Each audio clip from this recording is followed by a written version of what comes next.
boys are awfully dressed up. I got a wife now, so I will not suck you and I will not be sucked on by you. Okay? That's it. Oh. Dennis, what do we say in this We say situation? no. We're gonna say no in No, this why? situation. It's just, oh my God, dude, another kid gets a yeah. Should've locked my damn door. Should've locked the door. Walter, I don't think I ever picked up anybody, ever. But you had no problem getting in anyone else's car. Right. What is the first thing that comes to your mind when you think of hitchhiking in general? I think probably like old movies. I think of, people getting from one place to another. Hitchhiking was pretty popular method of travel back in the day. So yeah, maybe like a 60s movie, like Easy Rider, or there was a film called 1969 with Robert Downey Jr. that there was a lot of hitchhiking. Us. Yeah, Okay. us. You and I were Yeah. hitchhiking. Some dude stopped, and I don't know, he was mouthing off to us, giving us a rough time. And just then, Eddie Glinner came running up. Yeah. Because he thought we had a ride. Oh, yes. Remember, he thought we had a ride, and he Yeah. came running, and the guy took off. It was more, I think, acceptable and just it wasn't seen as a dangerous, necessarily, at least when I was a kid, method of transport. Okay. The local hitchhiking became bolder and bolder. Right. In other words, from Goodwin School in East Hartford to Sunset Ridge School is probably a mile. Did we have to hitchhike? No. Did we want to hitchhike? You betcha.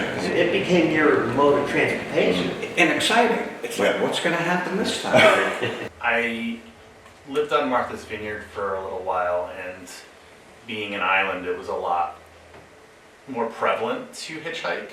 It was difficult to get cars onto the island, but also, I think more importantly, it's harder to get off the island. So the danger of being abducted, it would be hard to get off the island quickly if you did something bad. But the rides all left on Friday afternoon, and I had a Friday afternoon lab, so I could not leave. So I got myself a plane ticket. Oh, wow. I do not believe I mentioned any of this to my parents. But anyway, so I got early in the morning, Saturday morning, to catch a bus to get to Bradley Airport, except that I think there was no bus, so I missed the bus. And so with my suitcase, I'm standing out on the road. Because I have a plane ticket at Bradley Airport. I was picked up by this mother, couldn't bear to see a young girl hitchhiking at 7 o'clock on a Saturday morning. So she gave me, I think, a ride to the bus station. I got the ride to the airport. The limousine rider told him to speed, and so then we got stopped by the state police and given a speeding ticket. And so I finally got to Cornell College in time to see all the people leaving the football game. So I was there for a few hours overnight and then flew back the next morning. So that was time one. Yeah, I mean, we had some pretty benign hitchhiking experiences. As kids, we would go to the Tisbury Fair, and we lived probably about 10, 15 miles from there, and so we would, thumb it up until we were able to get our license. So yeah, probably 13, 14 is when we did the most hitchhiking, which sounds wildly young now, but We would hitchhike from Goodwin School, usually just the two of us. Yeah. Okay, I would meet him at Goodwin, I would come up from McCartan, and we would go to a dance at Sunset Ridge School on Saturday night. Originally, we hitchhiked. We never had a problem. No. Never had any worries, any threats, nothing. We would hitchhike, we'd get a ride. If we didn't get, and then we got a little impatient, if we didn't get a ride right away, and the person stopped at the stop sign, because he had to, it was right there in the corner of Hill Street, we'd knock on the window. Can you take us? And most of the time, Yeah. yeah, get in. After that, I don't know how often we did it, but a few times when we weren't very lucky getting a ride, we'd just get in the back seat. We wouldn't even knock on, wouldn't even, just open the door and get in the back seat. I mean, I don't know that hitchhiking now is all that more dangerous than it was then, or safer for that matter. I just think it's less prevalent for a variety of reasons. You know, I think people are less trusting. So I think that there's a prevalence towards being a little bit more cautious. You know, it's a lifestyle. So I mean, I think, you know, I've lived on the East Coast. I lived in the Midwest. I've never lived on the West Coast, but certainly spent some time out there. And I think that the pace of life and the sort of, I don't know, the attitude towards humans, fellow humans on the East Coast is, I don't think it's meaner. I think it's just less considered. It's like everything has to happen quickly. And of course, you know, stopping to pick somebody up who's trying to get someplace that you're not sure if they're going to the same place, it doesn't fit with that East Coast mentality, which is get from point A to point B as quickly as you can. Whereas in the Midwest, it's like, all right, if I'm going 10 miles up the road and that's the right direction, hop in. And then I feel like the West Coast, it's more like, hey buddy, what's going on? Like, I'm up for a chat, you know, and there's just sort of this more open, laissez-faire sort of attitude that the West Coast has that I think contributes to more hitchhiking, I would suppose. Yeah. I didn't hitchhike. Okay, there was a parental thing there that I was kind of afraid of my parents, and they would say, look, we don't want you hitchhiking. I once walked from my house on Alexander Drive to over by Pitkin Street, which is probably, I don't know, 3 miles to go to driver's education school. Oh, wow. Which is ironic. Yeah. Because I didn't want to hitchhike. I was afraid not so much of getting into any issues with people. I was just afraid. My parents didn't want me to, so I didn't. The one incident that I had was at the Martha's Vineyard situation when we had no ride to get groceries, so we ended up going to get groceries at Martha's Vineyard. We were probably in our 30s then, and well, we hitchhiked to the A&P and got our groceries, hitchhiked back. We were picked up by a flatbed truck with construction workers in the front that I probably figured were either drinking beer or doing something else in the front. And they took us where we wanted to go, and unfortunately, we were on the back of the flatbed trying to hold groceries and hanging on, and it was not a fun ride. And basically, they went by our street, and Neil and I both looked at each other and said, "We're dead. We're going to be murdered and left in a pond somewhere." But we banged on the window, and they squeezed to a halt. We got out, walked a little bit, and went back to the house. And I said, "I'm never doing that again." I hadn't hitchhiked in years. I mean, there's no need to. We could have called the cab. Yeah. Yeah, Do you think but our car broke down. I remember driving down, whatever it is, Dodger Soul Road, and said, boy, aren't these Jeeps great? Remember? They're so dependable. We both had Jeeps, and boom, it broke down. Right after it came out of the Yeah, it didn't even get down to the main road. Wow. But, yeah, that was scary. What about it? The most memorable was probably the scariest, and I guess that's probably the case with something like this. We ended up in a car, like we were hitching and we weren't finding many cars. It was late. It was probably, 11:30, 12. And so, there weren't a ton of people on the road. And a guy picked us up, and he was pretty non-vocal. Like, he just kind of looked at us when we got in the back of the car. It wasn't a pickup truck, so you weren't just in the back, like, doing your own thing. He was driving. And again, he was pretty quiet, pretty non-vocal, and a couple times he turned around and looked at us, and you could tell there was something about him, whether he was on some sort of drug or he'd been drinking, but he was definitely not all there.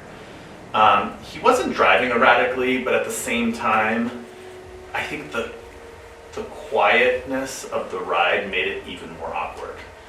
But I remember us looking at each other in the back seat like, this was probably not the best move. But he dropped us off where we asked to be dropped off and then took off, and we said thank you, and again, I don't even know if he acknowledged us. So that one was memorable in that it was a little creepy. Time 2 was a bunch of us who wanted to go up to Dartmouth, and we were still first year, and so nobody had a car.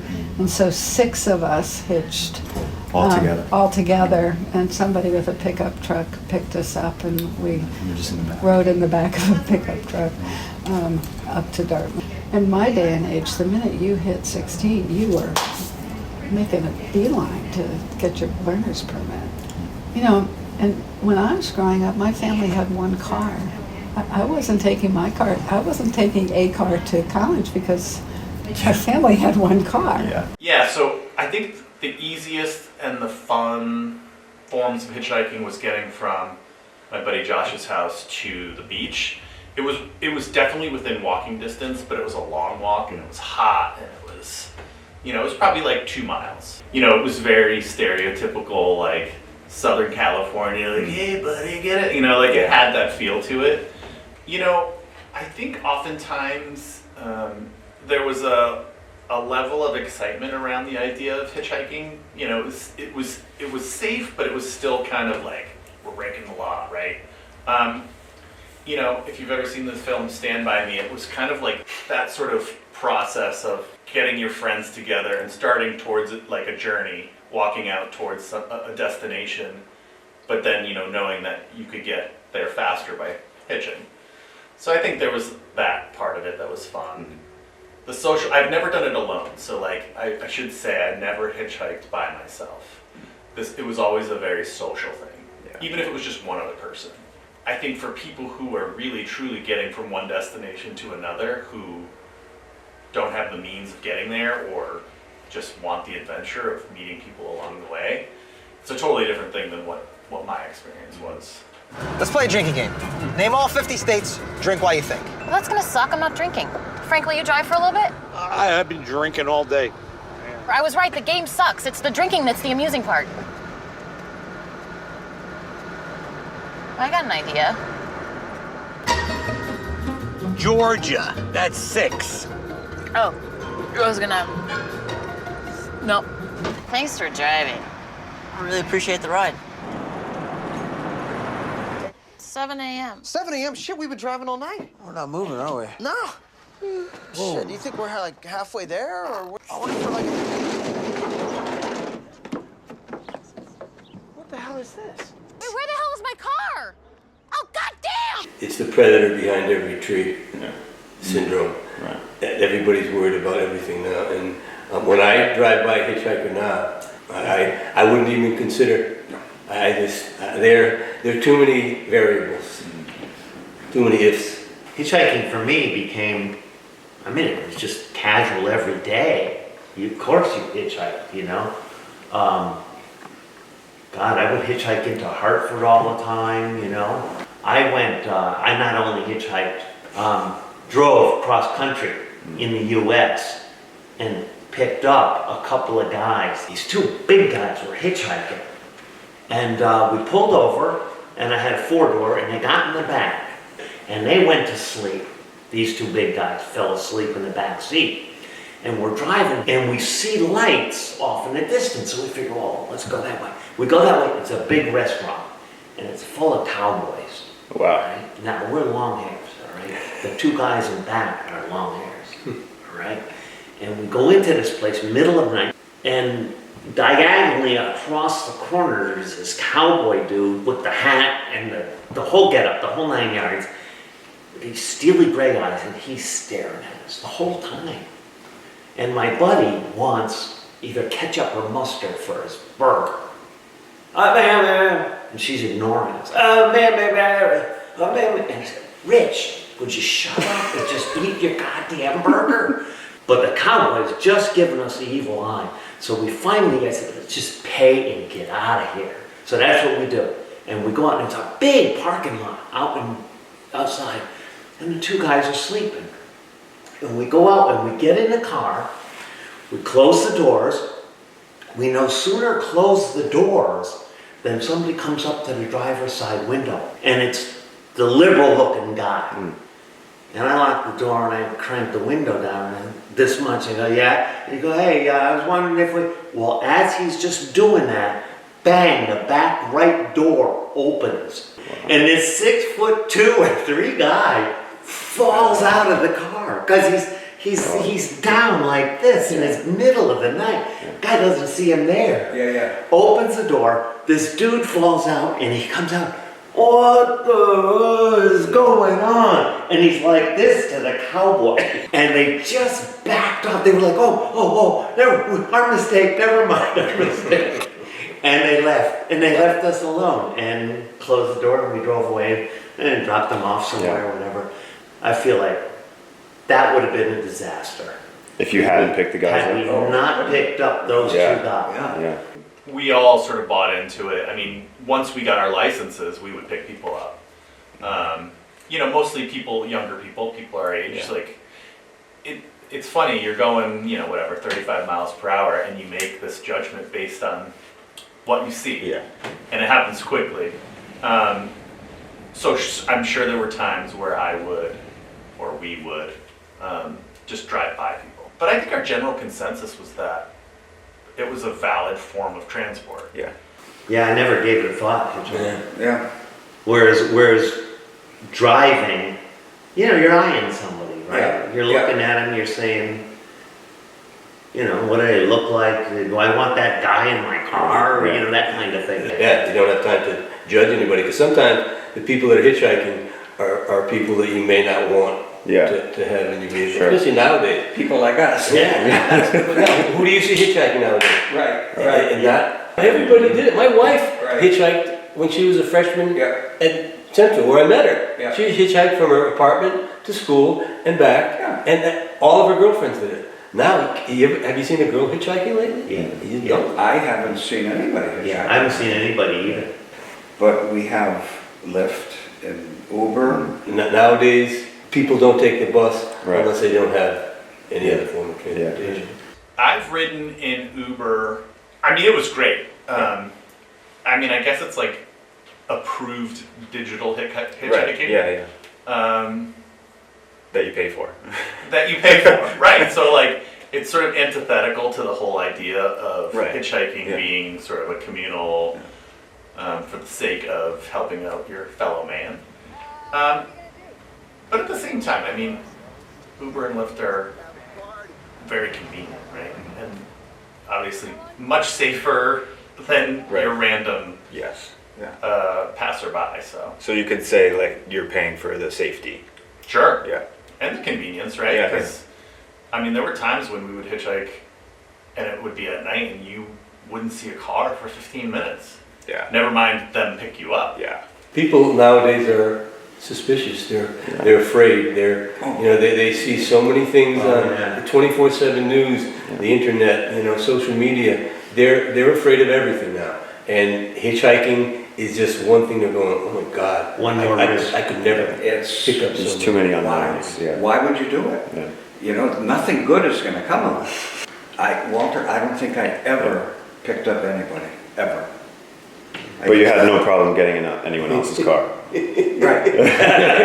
Interesting. So do you think that's just because you were young and had kind of like an invincibility complex, or just confidence? I think again it was just to be adventurous. Yeah. So I have hitchhiked twice. Can I ask one more question? Yes. Why do you think it's gone away? Hitchhiking. Too unsafe. Too unsafe. I just think there's so many other ways of doing it now besides hitchhiking. Yeah. But yeah, I mean, you never see anybody hitchhiking now. Last time I saw somebody out with a thumb was in New York City, and they were hailing a taxi. Yeah. So, no, kids have cars. Yeah, There's that was Uber, so cool. Lyft. Yeah. It's not because of the great public transportation that we have in this country. Right. Yeah. Definitely not. For sure. So, anyway. I think it's a societal thing, okay? It's the same thing with children and their families now, okay? Kids don't go outside and play anymore. Right. They have arranged play dates, or they have soccer practice or basketball practice. So it's a societal thing. Everybody is nervous about everything they do. Hitchhiking probably is one of the least desirable things that anybody wants to even think about, and that's why you don't see it now. Absolutely. I mean, I think the fact that, you have to organize a date and a time for your kids to play together is an indication that the spontaneity and the sort of the unfettered time that we had as kids has been gobbled up by whatever it is that gobbled it up. It might be helicopter parenting, it might be just kids being scheduled more than we were ever scheduled. Maybe we had a baseball practice for an hour, but kids now obviously do so much. School's so important. I mean, there's some good things about that. There's not necessarily a bad thing, but certainly I'm sure when my dad's generation and even my generation, basically when the sun set and you either heard your mom calling time for dinner, you were on your own. But certainly, I think hitchhiking has become less prevalent because of the way our society has become more structured. Yeah, you're right, Buzzy. It's a societal situation. I don't see them out there. No. No. I don't see kids, period. Their days are programmed. This neighborhood is like the Twilight Zone. I'm not kidding. Well, thank you very much. Yeah. Thanks for helping out with everything. Of course, I'm glad to help. I'm glad you're getting all this. And yeah, thank you guys so much. Look forward to seeing it. Yeah. It should be fun.